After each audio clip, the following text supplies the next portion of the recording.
In the TV series Game of Thrones, there were 4 different seasons where disputes were determined with trial by combat. As fictional as the Game of Thrones universe is, the idea of resolving legal disputes by fighting, sometimes to the death, was actually historically accurate.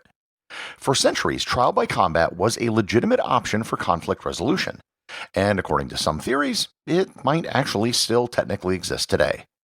Learn more about trial by combat and how it was actually conducted on this episode of Everything Everywhere Daily.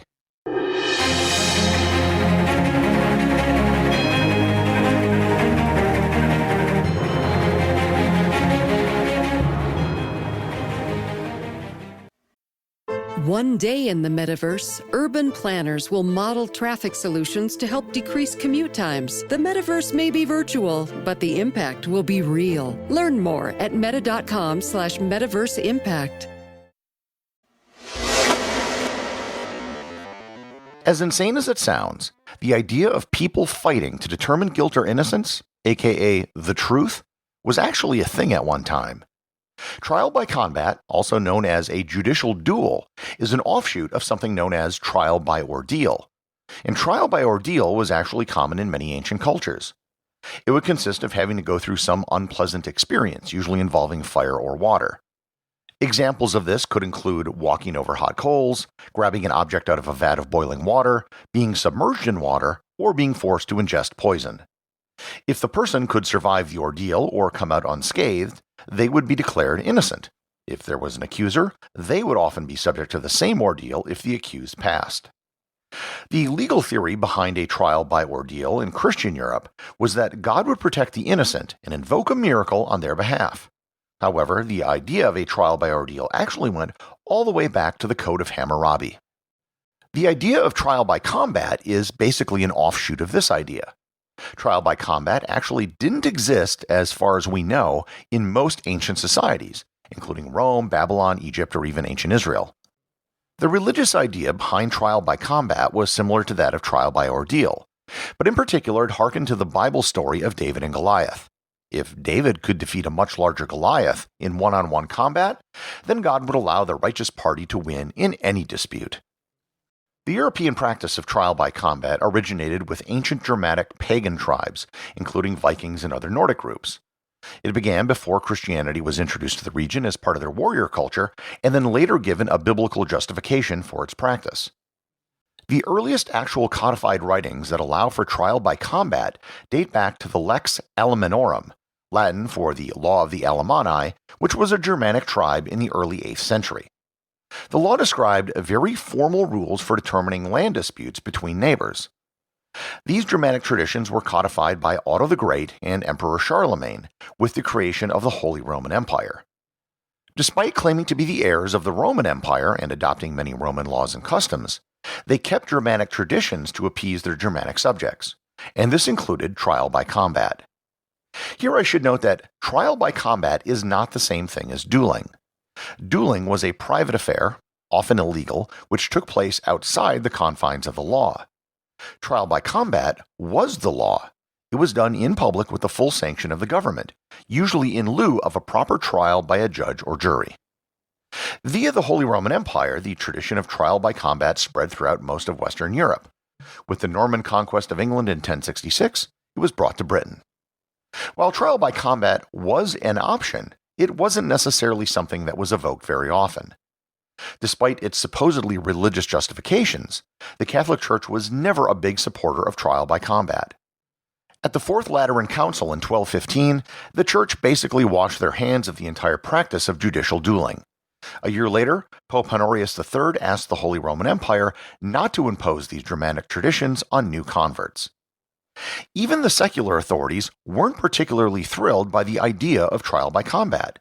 It was patently unfair. Someone larger or who was a better fighter had an obvious advantage, biblical references to David and Goliath aside.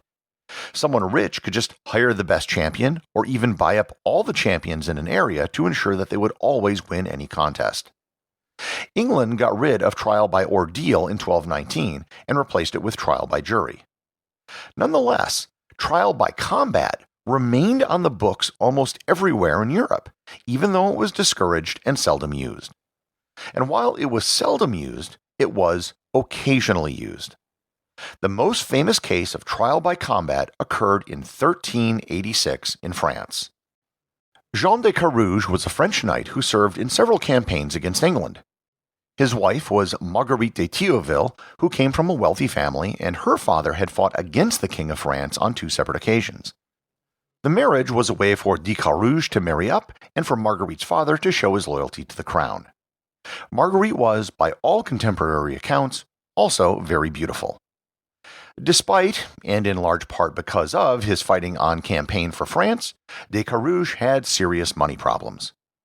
De Carouge's rival was another nobleman by the name of Jacques Legris. While de Carouge was off fighting in England, Legris stayed home and became quite wealthy. On January 18, 1386, while de Carouge was away, his mother went to another town with her servants, leaving Marguerite alone back at their chateau.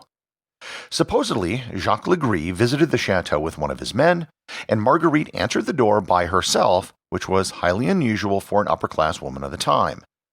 Legris claimed that he was there to inquire about a loan from her husband, but then confessed that he was in love with her and wanted to have an affair behind her husband's back. Marguerite reportedly refused Legris' advances, after which he forced himself upon her and threatened her never to tell anyone under the pain of death. Marguerite kept the incident to herself for several days until her husband returned, and then she recounted her story. De Carouge sought legal action against Legris, but there were several major problems. The case would have been decided by a local noble by the name of Count Pierre. The problem was that Legris was a favorite of Count Pierre, and he would probably not rule against him for both personal and financial reasons. And the other big problem was that the only evidence was the testimony of Marguerite. The testimony of a woman wasn't given very much credence in 14th century France. The case would consist of the word of Marguerite versus Jacques Legris, and that probably meant that Legris would win. De Carouge figured the best way to retain the honor of he and his wife was to bypass the normal judicial process and appeal directly to the king.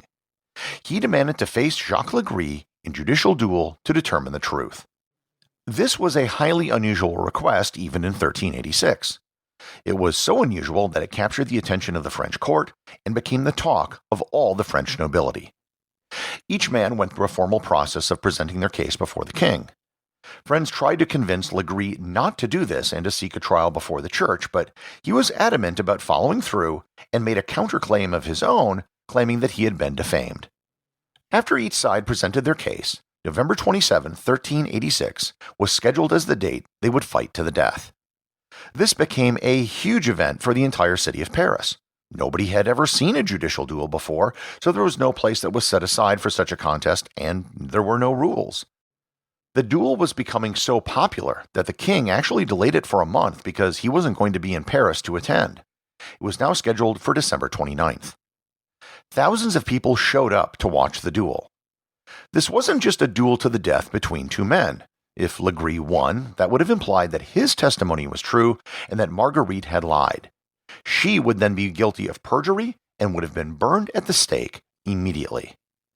The two men met in full plate armor, mounted on horses, wielding a lance, a longsword, a battle axe, and a dagger.